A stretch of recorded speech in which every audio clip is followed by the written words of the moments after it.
এখন আপনারা যে গাছটা দেখতে পাচ্ছেন এটার বয়স আনুমানিক 500 থেকে 600 বছর।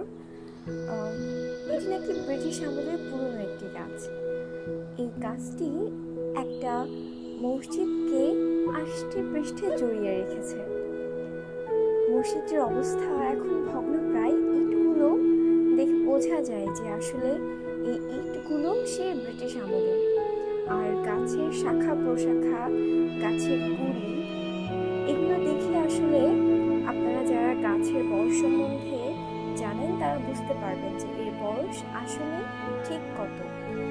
আর মজার বিষয় হচ্ছে এই গাছটি ঘিরে বিভিন্ন ধরনের কিংবদন্তি শোনা যায়, যে গাছের ডাল পাতা কেউ যদি অযথা ছিঁড়ে তাহলে নাকি তার ক্ষতি হয়, হাত পা ভেঙে যায় ইত্যাদি। এগুলো সব শোনা কথা, সঠিক জানি না।